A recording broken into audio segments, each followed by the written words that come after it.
All right, let's pop you over to Megawatt Park. That's Eskom's headquarters in Sunninghill. That's where the power utility, of course, is expected to give their winter outlook for the months ahead. Speaking now is Eskom Board Chair Mteto Nyati on the podium. Let's listen in. You always have challenges. You always have setbacks. I've been part of turnaround situations for a number of times in different organizations, and none of those turnaround are always a straight line all the way up. You always have some setbacks, and that is part of life. But the key is that what is it that you are learning out of those setbacks? And that's what we paid a lot of attention to understand in order for us to learn and make sure that those things are not happening. And most of that, what we realize that actually it's not that we've got issues around equipment, it's largely people-related issues. And that's a good thing because it means that we can address those things. And it's mainly leadership related. It's mainly making sure that we follow, the standard operating procedures when we do things. It's making sure that we're holding people accountable and having tough conversations when we have to. We recognize people when we have to recognize them when they've done things well. But all of these are leadership and management related issues. And that is this focus that we are going to be having as we move forward now. It's a strong focus on making sure that we create a high performance culture. It's one thing to say it, it's another thing to make sure that you embed it within an organization. So that's the big focus that the team is going to be having. So I'm excited about where we are, about the plans that you are going to be hearing from the team, and also about the learnings. It's very important that we learn. We've learned and we're embedding those learnings into the way we are driving our business as we move forward. So with those opening remarks, I'd like to welcome our Minister for Energy and Electricity. They say that if you want to go, if you want to go far, you have to walk with others. If you want to go fast, you have to walk alone. Certainly, we know that our path is going to be, and that one of ups and downs as we turn around this business. And we have decided to make sure that we are connected with the minister. He walks with us. We walk with him. We, as the board, walk with management, and they walk with us. And they together, we will all to walk together to turn around this business and make sure that we create this high performance culture. So with those few words, Minister, welcome, and over to you. Thank you. Thank you very much, Chair. Let me take the opportunity to extend my warm and sincere greetings to the executive management of Eskom under the stewardship of the Group CEO, Mr. Marokane. And once more, just to acknowledge the leadership of the board led by Dr. Mteto for having distinguished themselves in how they've been in a position to steer the ship and get us out of exceptionally turbulent waters. We are moving into calmer waters, but the journey is still to be completed. And just to also extend my warm and sincere greetings to everyone at home, members of the media, for making it possible for us to communicate this message to the rest of the country. So why are we here today? We are here today because we have committed ourselves to engage with the general public, with the South African people, leaders of industry in a very transparent manner, so that we are able to make it possible for them to first anticipate what our plans are, and to the extent that it requires some degree on planning on their side to mitigate if there's any message that suggests that we could be running into significant adverse headwinds from a generation point of view.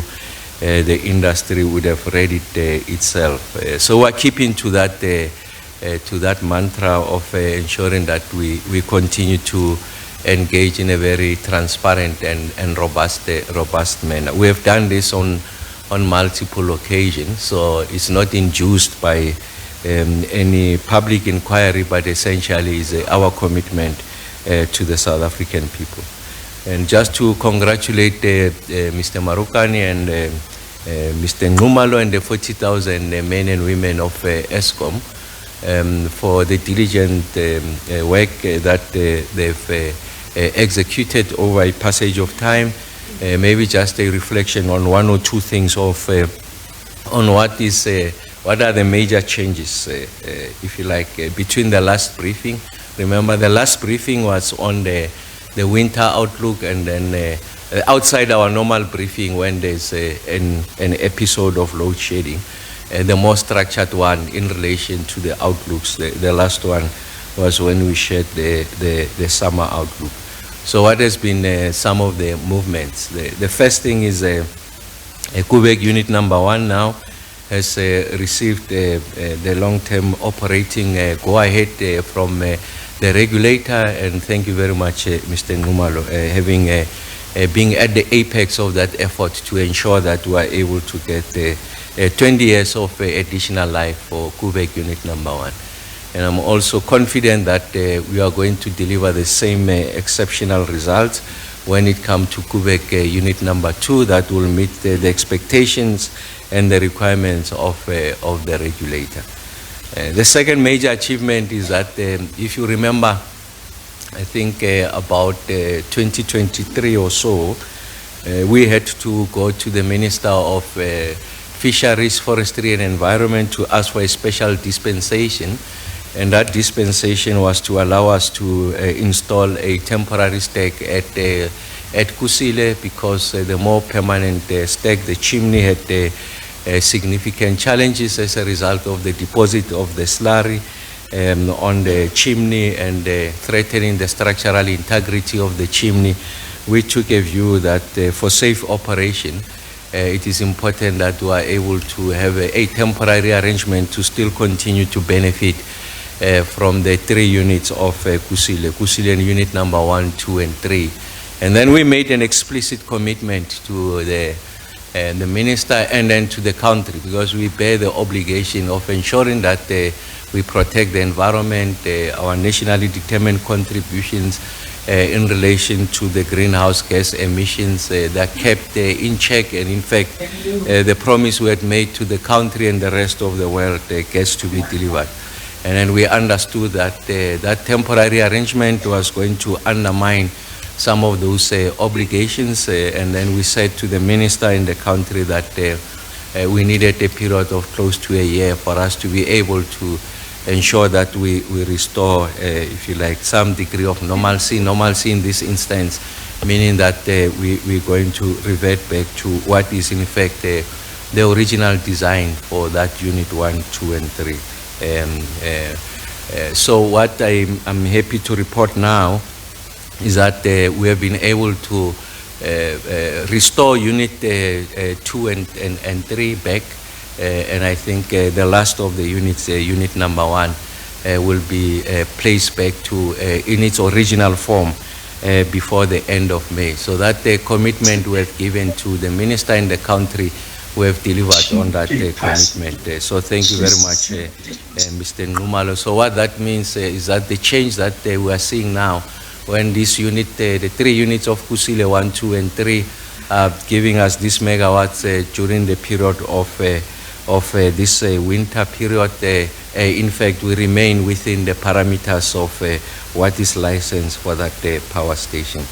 And then the other major change is that Mr. Nxumalo and the team, I'm emphasizing Mr. Nxumalo as executive head of generation, and the team, the rest of those who have been at the cold face of delivering this exceptional performance, have been able to ensure that we get to synchronize unit number 6 at Kusile. So congratulations to you, Mr. Nxumalo. It is yet to be in commercial operation. It's a technical issue.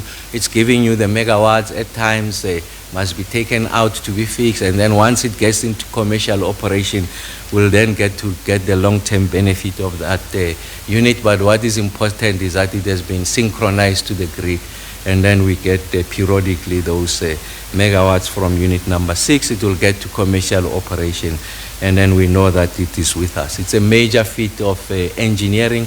Of course, we can argue that we have done this 11 times like before. We have done the 6 units at Medupi, we have done the 5 units at Kusile. We still needed to do the next unit, which is the last of the remaining units at Kusile. So thank you very much, Mr. Ngumalo, and the rest of the team at Generation for this exceptional performance. And then the other achievement that they will deliver now during this period of when we go into the winter, sometime during the winter, is that is going to bring back Medupi unit number 4 back to service after a period of being out of service, I think 4 years or so of being out of service, and they've been able to apply some degree of innovation and ingenuity and getting a second-hand turbine from some part of the world where they are not using it, and now are going to get the full benefit of that. And thanks to Mr. Ngumalo and the team for that foresight. So essentially we'll get approximately 800 megawatts in the middle of winter, an additional that we didn't have over the past 4 years or so. So there has been a structural shift in terms of the minimum flow of the generation capacity that is available. What is a structural shift? You now have Kusile unit number 6, you now have Medupi unit number 4, and then as a part of the licensing requirement, Kubek unit number 1 got that long-term operating license. We took it out as part of the regulator's requirements, but it will come back again, I think, around June or July. Mr. Ngumalo will just clarify that. But the point I'm making is that then we'll have, during this period, 2,500 additional megawatts from your baseline, relative to what was the case when we announced the last winter outlook. So I think it's important that we are able to flag those issues.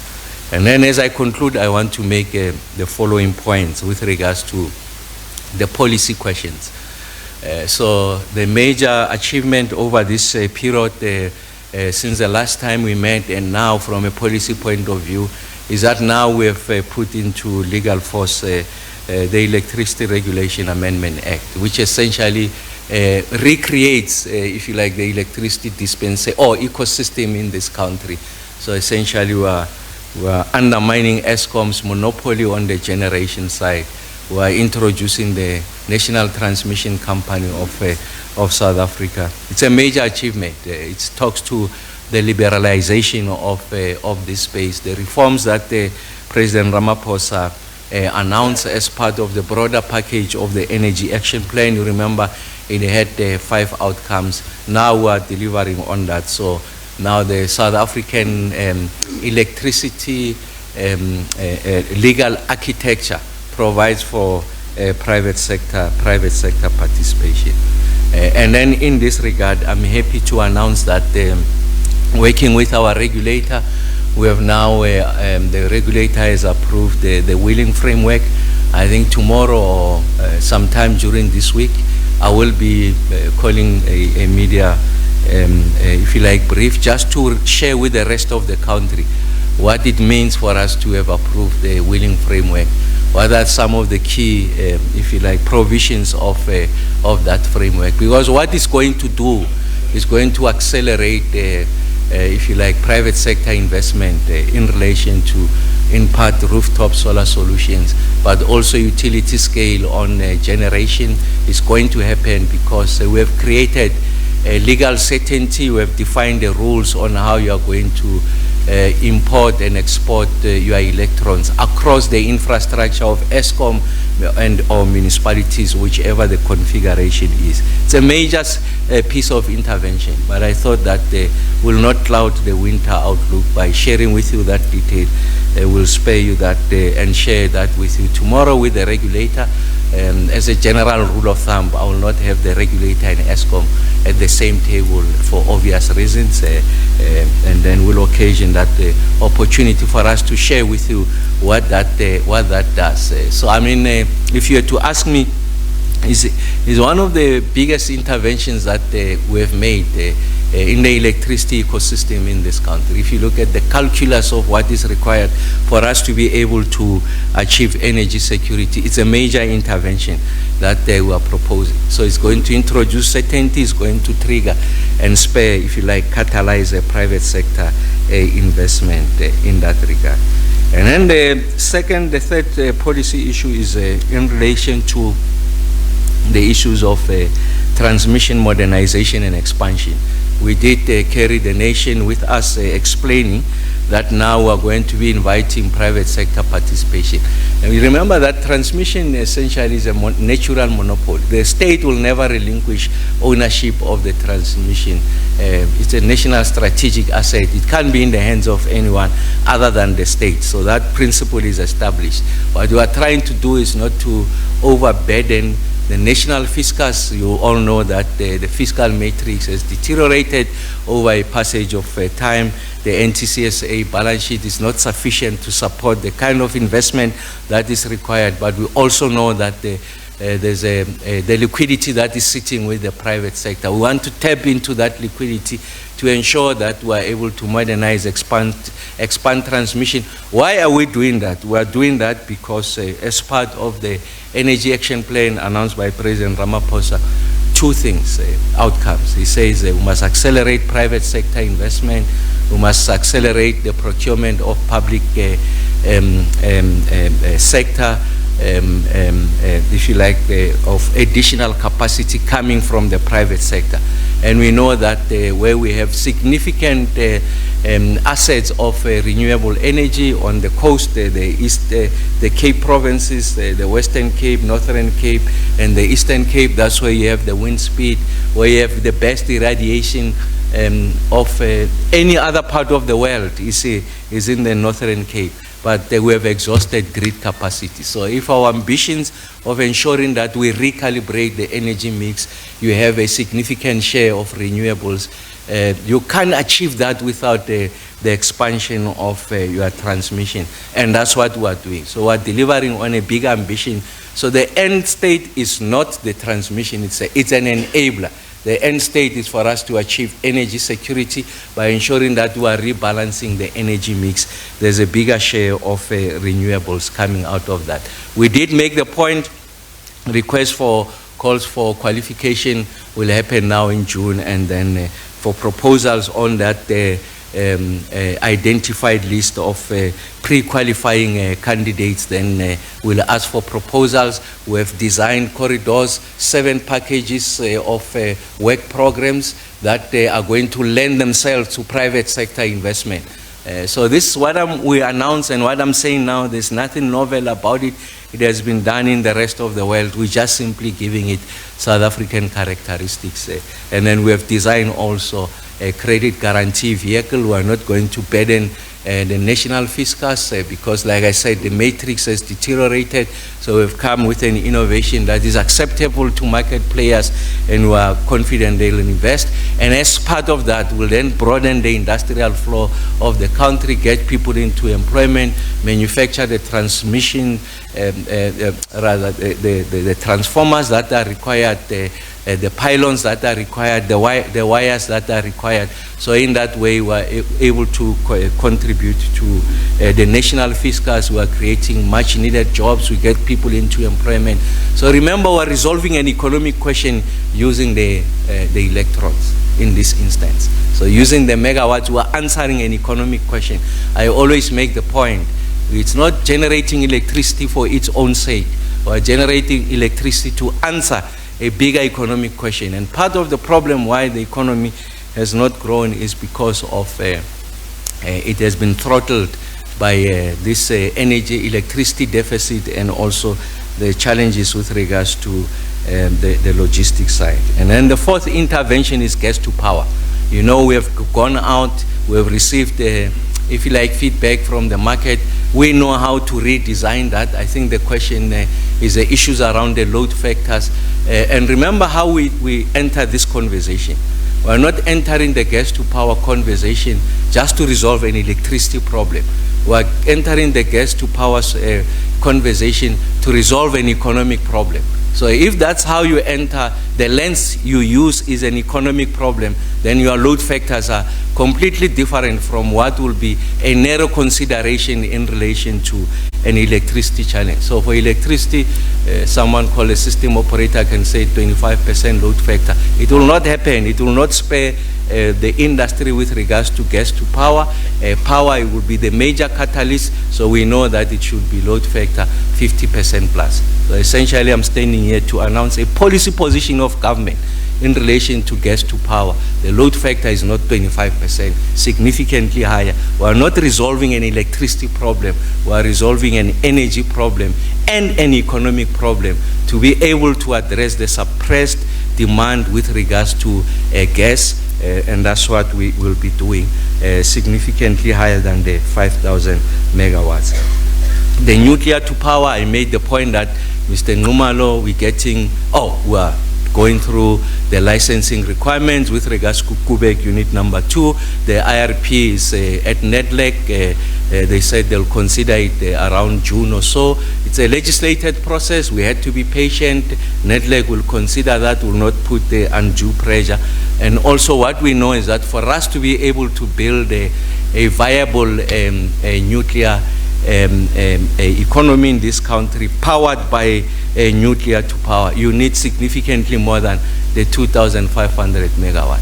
What that size is, the scale and pace, I've now concluded the exercise of appointing the panel that is going to advise me, internationally renowned. They'll not be coming from vendor countries, so that you resolve the issues of conflict of interest. We'll not use this occasion to announce the panel, because for today is really around the winter outlook. And then the last point I want to make is that we are transitioning now from ending load shedding. We are transitioning to energy security. That's very important. And that's why when we have periodic episodes of load shedding, it's a significant setback on our ambition to ensure that we are able to sustain that transition. And I'm confident with what Eskom will be sharing with you.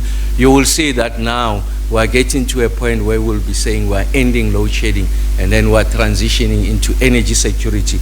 And the set of those interventions I've mentioned are going to help us to address that. And then that energy security means that we'll not have something called load reduction.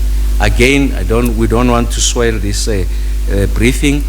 We'll occasion a different briefing where I'll be sharing with the rest of the country. The plans are done now on how we are going to end load reduction, working with municipalities and affected communities. So the excuse can't just be that the transformer capacity is not sufficient. So what we're doing, working with Eskom and municipalities, is to invest in the refurbishment of those transformers. They must have the sufficient capacity. We roll out the smart meters, make sure that those in those communities that qualify for free basic electricity, they get that, and those that have the means to pay and ought to be paying must pay for the electricity, and we're able to effect credit control for those who are delinquent. But the poor will be taken care of, and then we're going to end an era of load reduction. So now it will be transfixed on ending that, and I'll share with the rest of the country the plans on ending load reduction. We'll be in every village, every township, every locality, engaging those communities. We have already mapped them. We know what the requirements are. We start to roll it out so that we address the issues around the inequities with regards to electricity access. Because invariably, this issue of load reduction is concentrated in poor areas, in the rural villages, the hinterlands, and it gives an impression that is the poor and the villagers, those in the rural areas, that are being penalized, and it's something that we want to eradicate. So we're looking forward to the winter outlook. I want to say to the country that we are committed to maintain this performance. Of course, there have been those setbacks since the last time we met. 5 episodes of load shedding. We explained ourselves to the country. The turnaround was quicker, but we should eliminate this idea of load shedding.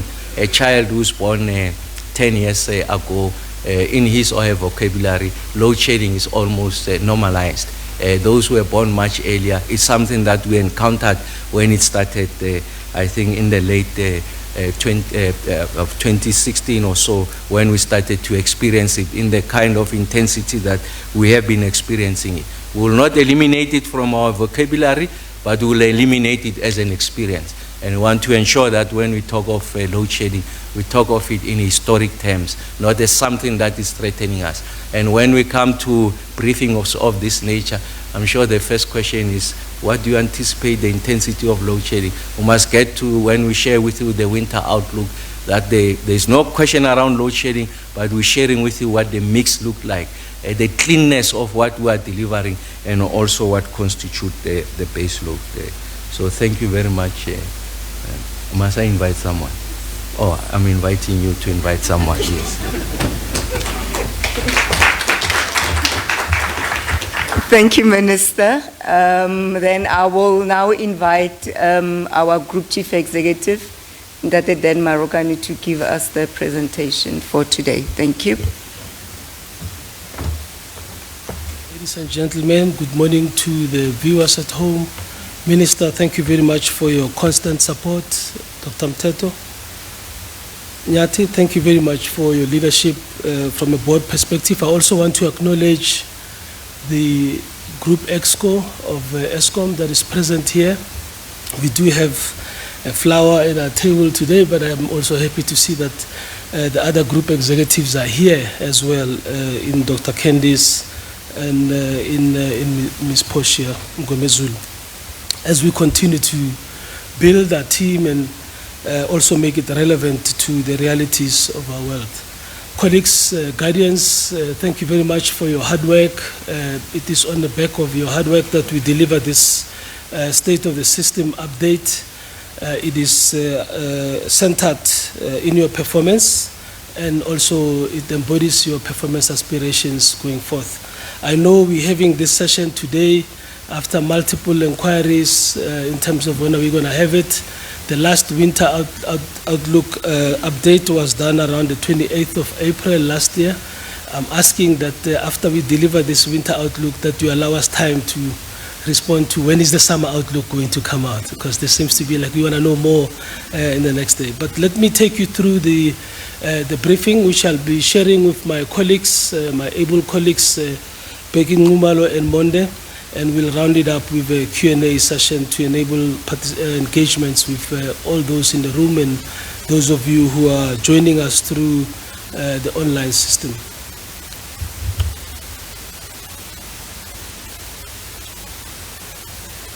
Just some key takeaways to set the tone at the beginning. The first one is that our assessment of the performance of the system is that we've continued to see a positive improvement in terms of the system performance when we assess the summer 2024 outlook vis-a-vis what really happened eventually. And as already indicated, we did suffer some setbacks. If you look at the period between Jan and April 2023, we had 5 load shedding events that we now understand what was behind them, and we're also clear on what we need to do to get ourselves in the saddle, back on the saddle, in ensuring that we have load shedding free days going forth. It is very clear that the deepening of the generation recovery plan's execution is what is really driving us to see the kind of performance that we desire. The 9 months that we had with no load shedding were not a fluke. They are really born out of the performance and an improved availability of our fleet on the back of the maintenance that we have done. Definitely there's room for improvement. We have learned that and we are focusing on it. We have, in the last year, if I may say this, we've delivered more electricity compared to the last 2 years, respectively. We've delivered more electricity compared to the last 2 years. We've done this with less days of load shedding, and we'll show you the numbers, and with less diesel consumption compared to each of the last 2 years prior to it. These are facts that are backed up by numbers, and it's important that we really get to appreciate the progress that we are making in this space. Having gone through the 5 incidents this year, we have had time to reassess what the root causes are and to do some course corrections, interventions that talks to both all aspects of people, processes, and systems. This is work in progress. The Generation Recovery Plan started in 2023. We had some set of assumptions at the beginning. Of course, we need to continuously take stock in terms of how it's delivering relative to aspirations at the time and do the necessary interventions to keep us on the path. As the Chair said, it's not a straight line, but it requires attention and it requires focus continuously along the journey. To date, with the progress that we have made with regards to the performance of our fleet, in as far as the winter 2025 is concerned, it is premised on unplanned outage scenarios that has been revised downwards to a range of 13 gigawatts to 15 gigawatts of unplanned losses. This, you'll recall, is 2 gigawatts range lower than the last assumption base that we used in last winter of 4 gigawatts to 17 gigawatts. This is an indication of the confidence that we are having in the fleet as we move through this windows of the summer and the winter forecast scenarios. And for us, in terms of what we see coming from the performance of the fleet, for a situation where the unplanned losses remain below 13,000 megawatts, which is 13 gigawatts, we see no load shedding for the winter period. At West, if the unplanned losses escalate to 15,000, we expect to have no more than 21 days of up to stage 2 load shedding. That's the key message that we want to deliver on the back of the performance and the work that we have done through the maintenance season as we see. As the Minister has already touched, whilst we have not implemented the full interventions for managing and protecting our infrastructure, load reduction will need to remain in place to protect not only the equipment but also as a safety precaution to protect the lives of those who are located close to this infrastructure when it gets overloaded as a result of the rampant illegal connections. Ending load shedding is a very important step for us as a business. We have said this before, but it is not the destination of our company. Our strategic focus is on really returning this business to its investable state, ensuring that it's sustainable and that it's ready for competitive environment within which we are working. So at any given point in time, we are busy at work dealing and addressing all these aspects of our business going forth, and that we need to keep our eyes on it as well. Some reflections and high levels data from the previous financial year. As I said, 352 days of load shedding free, over 16 billion rands of savings compared to the previous year. It's an actual number. 3.1 gigawatts of capacity returned as a result of reduction in unplanned losses. The EAF hovered around 61% on average, 6 percentage points above the comparative period. Prior to that, it is lower than the target that we had set ourselves on. We know why this is the case. Our outages are a bit longer now as we implement some of the remedial actions required for environmental compliance.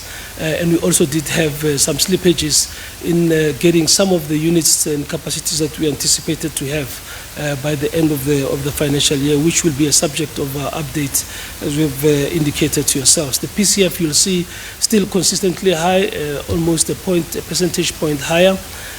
It is the confluence of high PCLF, the plant maintenance, and the unreliability that has visited us in some instances. The changes in terms of the environmental conditions that have necessitated very rapid requirements for load reforecasting in terms of demand that has led us in situations where we've had some difficulties in meeting supply in the instances that we've had load shedding. And we learn from this in terms of how we refine our planning and how we refine our forecasting capabilities. On the back of this very high level of delivering load-free days, we've also seen an increase in terms of the sales growth in the period under review. Last year, when we had the summer update that covered the period of September to end of March, we indicated that at West, if we were to in fact, we indicated that if we stayed below 13,000, we'll see no load shedding, which was our base case. If we had an increase in terms of unplanned losses of 1,000 megawatts, we would see stage 1 load shedding at most over a period of some 21 days. You'll recall we shared this slide with you at the time. You can go check your files. What really happened in reality is that we've seen less days of load shedding for a scenario of 14,000 plus unplanned losses. 13 days is what we saw.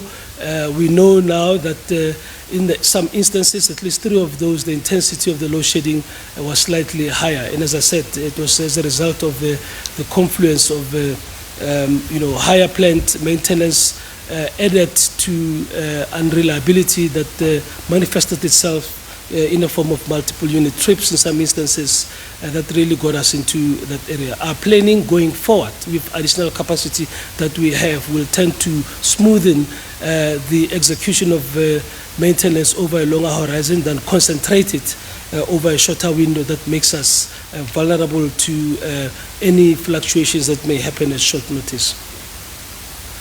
This graphical depiction reminds us that our journey really started in September 2023 at the peak of intense and frequent load sheddings. We were able to go through a phase where we had arrested this quite impressively, and you can see towards the end the resurgence of load shedding incidents that I've spoken to you about earlier that occurred in the period between Jan 2025 and April 2025. I think what's important to note here is that between September 2024 and December 2024, the average unplanned load capacity loss factor was at 11.6 gigawatts. At some point between since August or so, we are able to reach as low as 10.9 gigawatts of unplanned losses. We are capable of doing that. In fact, in the last 3 days going into the weekend, we are back at those similar levels. When we get out of the deep maintenance spaces, we improve our prospects of getting into that range. And when we stay consistently below 12 gigawatts, we'll really be able to give ourselves much more room and flexibility, and it's very possible. That's what we're focusing on as we return our units from maintenance and as more capacity comes through in the form of Medupi 4 and also Quebec Unit 2 that is going through the last stages of its residual work. We've reflected on the load shedding incidents. As I said, many of these were as a result of full unit failures. We've seen several of those, and we reported every time these incidents happened, which we regretted. What we are focusing on now is doing some fine-tuning and tweaking on our generation recovery plan. We are re-emphasizing the need to stay focused from our teams. We are collaborating with the NICOM Workstream 1, as we have always done. We are looking at other additional interventions in terms of the areas that are problematic and perhaps taking a little bit longer to resolve in as far as getting our units to a condition that we need. We have the full support of the board and the ministry, and our system management team is to execute on that with the support of our teams. This is a slide that I thought will be quite helpful for many of you. You can see depicted graphically here, and I'll start at the bottom, the energy sent out from an Eskom fleet perspective. You can see that the energy sent out in the last financial year was 6% higher than the previous year. It was highest in the last 3 years that we have seen. It corresponds with the lowest number of load shedding days, 13 compared to the 329 and 218 the previous year. And the line there, the orange line that is depicted there, shows you the trend in terms of the diesel consumption that has essentially dived from the previous years. 45% reduction in diesel consumption against the backdrop of the highest send out in the last 3 years and the lowest load shedding days.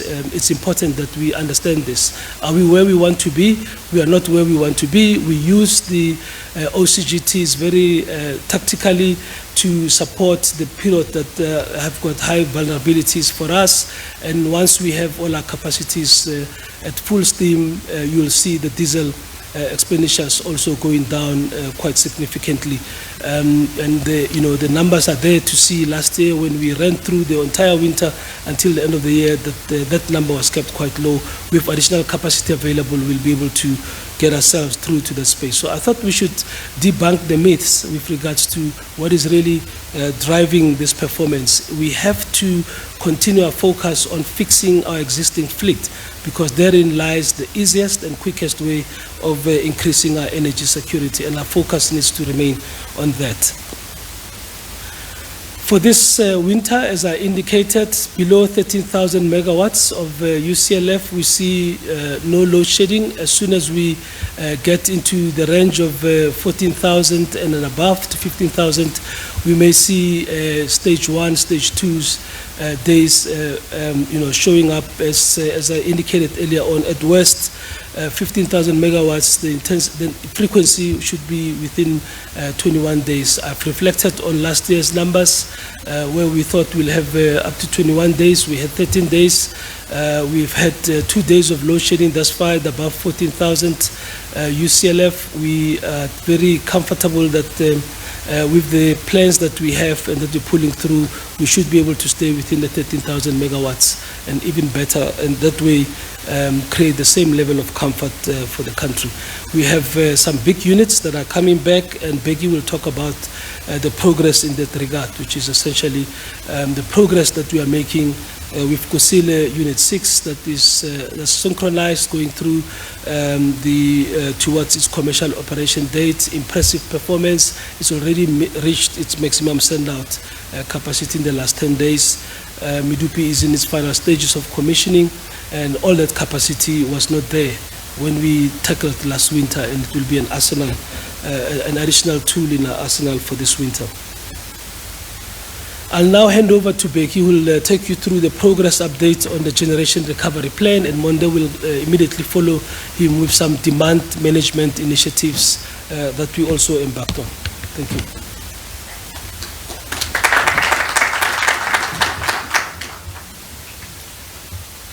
Thank you very much, Dan. Good morning to the media, Honorable Minister, Chairperson of the Board, and Exco colleagues, and also to the viewers at home. I think let's move on to the next slide, or do I move it myself? Okay, colleagues, this is the slide that we have shared with the public 2 years ago when we started this recovery journey. So we felt it's important that we keep this one, because it also gave that confidence that our storyline has not changed. What we have committed to do and where we are and the trajectory is what is depicted on this slide here. I think the first focus, I would like to talk to the units there that we put in as a focused unit. Amongst those, you will recall about 2 years ago that there was a big talks with regard to both Medupi and Kusile. You will see Kusile was also there. So I will talk to that as well. And then the other stations, the likes of Matla and Majuba and Tutuga, we have seen a great upswing. I think Bruce there at Tutuga, they have gotten something to turn around. I think it's important for me that I mention that, because Tutuga has been our big turnaround amongst all our stations, given where they were 2 years ago as well. And then at some point there was talks of actually taking Tutuga down. So I was quite happy to see the stability that we are seeing there. On the second tranche there, you see that we have said our EAF end of last year was supposed to be at 65. We ended at 61. So I will come back to that. One of the issues, the two issues there that we are still not in the green on that block, which is the issue of the outage slips and also the embedding of principles of operational excellence. On the issues of sleep, as we plan, one of the things that we have picked up as well, because we work with a lot of our partners, to deal with our outages. So while the focus has been on the Eskom scales, we have picked up that actually, and some of our partners themselves, they've come out to us say we're also having a problem. So I think the scope now of looking at the skills broadly, we have now agreed with some of our OEMs themselves that they also need capacitation.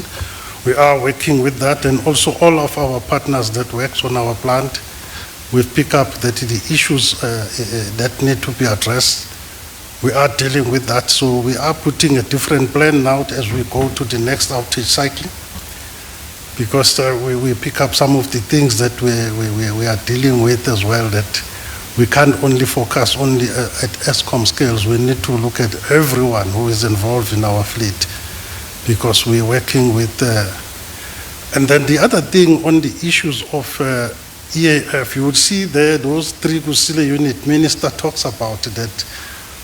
When we had that stacker failure on those units, we were then given by the Minister of DFFE to say we must return these units back to the normal stack by end of March. And I must thank Christopher and Zandi there at Kusile, because they've done very well. 2 of the units are back, the last unit is off. So what that also does, because the EAF is a function of your availability and the plan, and unavailability, I mean. So these units, all of them, we needed to take them off out of schedules so that we address this issue of compliance as well. So it means the Kusile 3 units are not in line with their normal philosophy outages that you would follow as you move around. So that also impacted our unavailability, our reduced EAF, as we've taken all of them since December.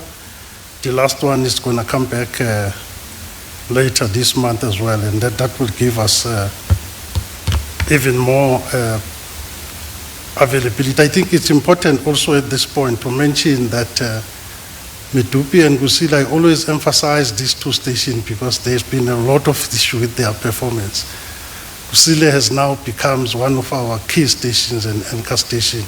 So is Medupi as well. So they are now taking their rightful space as the new fleet of our stations. They are doing exceptionally well.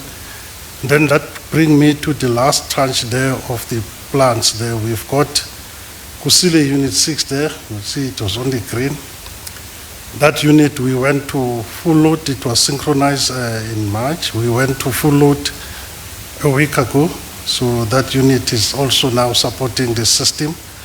Obviously, we still have to do a lot of on-load grid test, compliance test, but it is doing very well. We have taken the lessons from the other 11 units, as was mentioned by the Minister. So Kusile Unit 5 is now fully commercial and is doing very well, very well. I think Kusile, we are now getting to the phase with around July when we commercialize Unit 6. I think Kusile, based on how they are doing now, we should be actually getting quite a constant load from that station. Medupi Unit 4, we are a bit behind schedule there, but we are now in commissioning. Obviously, this unit is like a new unit. There is no difference between commissioning it as we are commissioning Kusile 5. So Tozama and the team, they are doing everything that we make sure that that unit return by the end of this month. And it also, we expect it to give us full capacity immediately as well after, say, 2-3 weeks after return. It will help us as well as we're ramping up with the capacity for winter. So yeah, we are still on track in terms of where we're going. The issue of the longer outages as well that we are dealing with as well, because apart from just Kusile, across our bigger stations, you'll see the likes of the Letabos, Matlas, Kendall. We are busy with the emission abatement technologies there, so we are putting new technologies.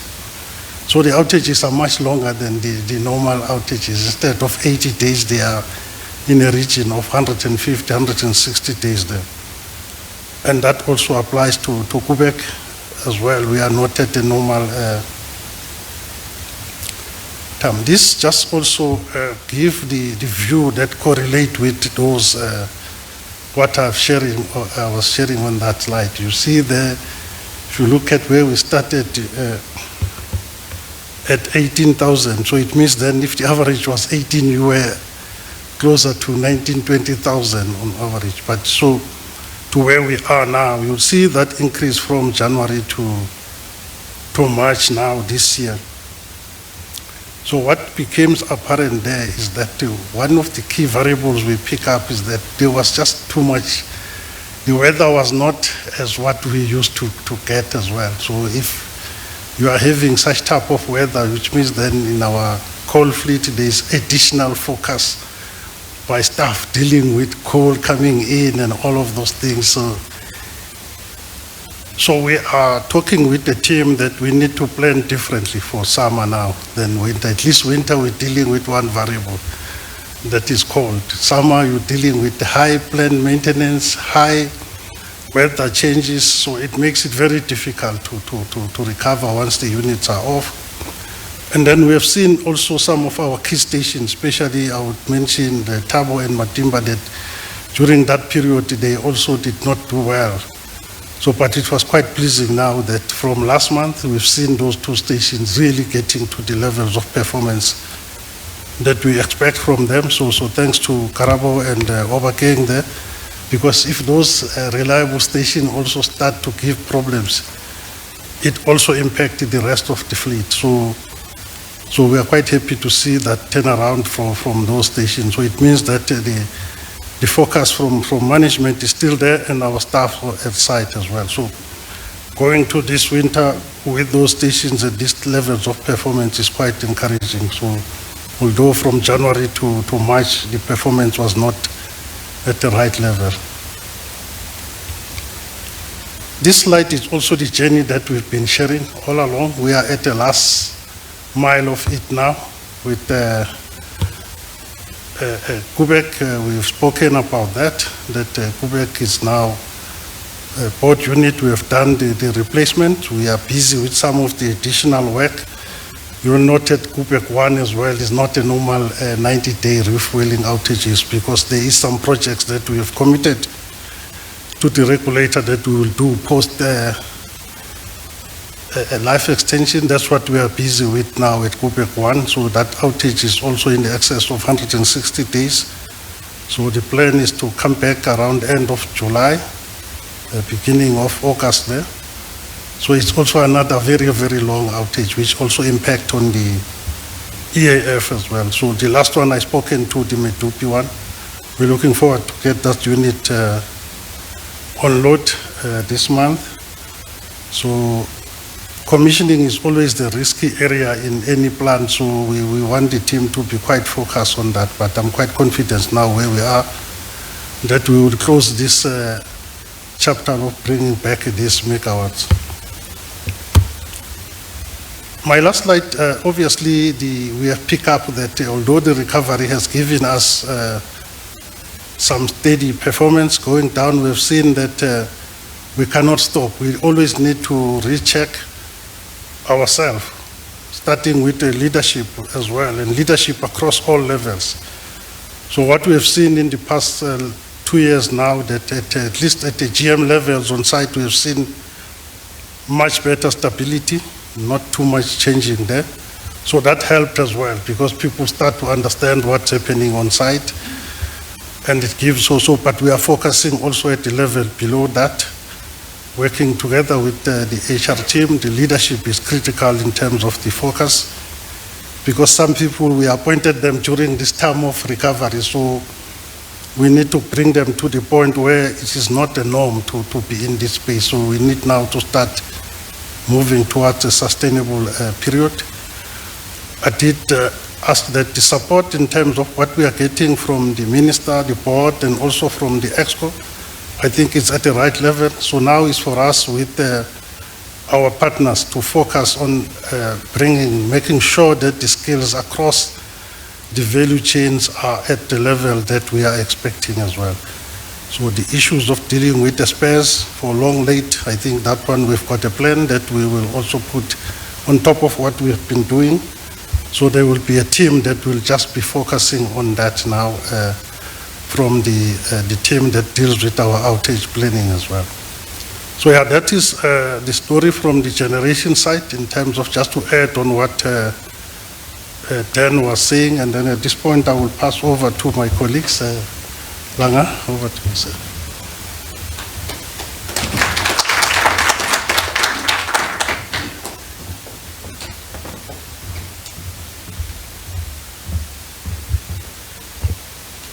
Good morning, ladies and gentlemen.